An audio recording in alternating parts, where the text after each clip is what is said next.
6। कहता है, ध्यान से देखिएगा सवाल, यदि कोण ए और कोण बी न्यून कोण हो, जहां कॉस ए बराबर कॉस बी दिया हुआ है, तो दिखाइए कि कोण ए बराबर कोण बी होगा। बहुत ही महत्वपूर्ण सवाल है। क्या है?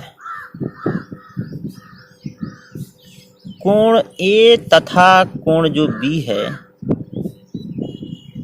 न्यून कोण है।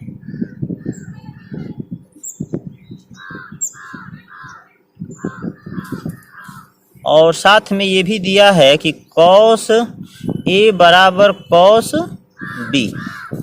हमको क्या सिद्ध करना है? हमको सिद्ध करना है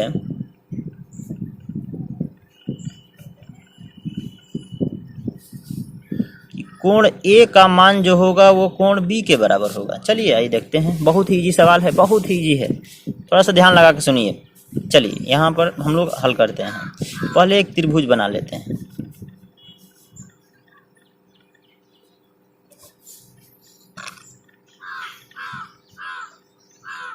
जैसा कि हम आपको पहले ही बता दिए हैं कि समकोण त्रिभुज में ये आपका 90 डिग्री हो गया, तो ये दोनों न्यून कोण है।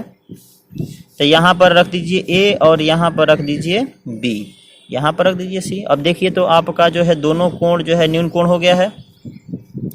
कहता है कि ए और बी न्यून कोण है, तो न्यून कोण तो रख दिए। कहता है कि कॉस ए बराबर कॉस बी, तो पहले हम कॉस ए का मान निकाल लेते हैं। तो चलिए, कॉस ए बराबर, याद रखिएगा ए के हिसाब से सूत्र तो होता है आधार बटा में कर्ण, ध्यान रखिएगा। कॉस ए बराबर सूत्र होता है आधार बटा में कर्ण।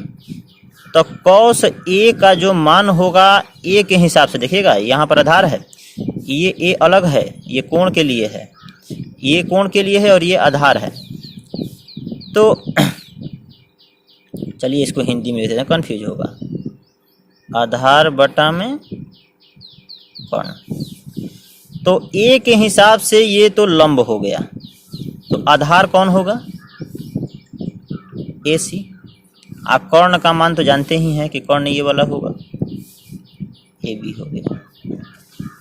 इसी तरह से कॉस बी का निकाल लेते हैं। कॉस बी का सूत्र तो वही होगा आधार बटा कर्ण। तो कॉस जो बी होगा इसका जो है बी के हिसाब से तो लंब ये वाला होगा ए सी, तो आधार हो जाएगा कौन सा? B C. का मान हो गया आपका ए बी।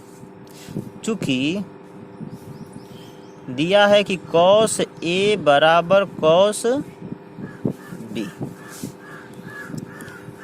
कॉस ए का मान हम लोग कितना लिखे हैं? A C by A B. इसका लिखे हैं कॉस बी का कितना है?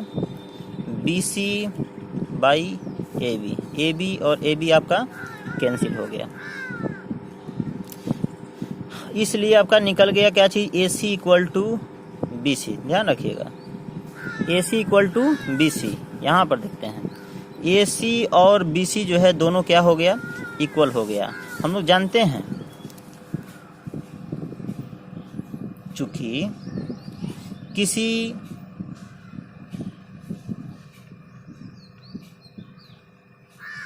त्रिभुज में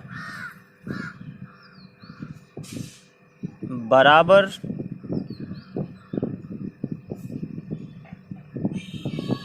भुजाओं के सम्मुख कोण भी आपस में बराबर होते हैं। तो AC, जब आपको AC बराबर BC दिया है, देखिएगा ध्यान से कि AC का मान BC के बराबर है, और नियम कहता है कि जब भुजाएं बराबर हो जाती हैं तो उनके ठीक सामने का कोण भी बराबर होता है। तो AC के ठीक सामने कौन है? कोण B है, और BC के ठीक सामने कोण कौन सा है? A है। तो ऐसा लिख सकते हैं कि कोण B बराबर कोण A, इसलिए आपका कोण A बराबर क्या हो गया? कोण B। साबित हुआ।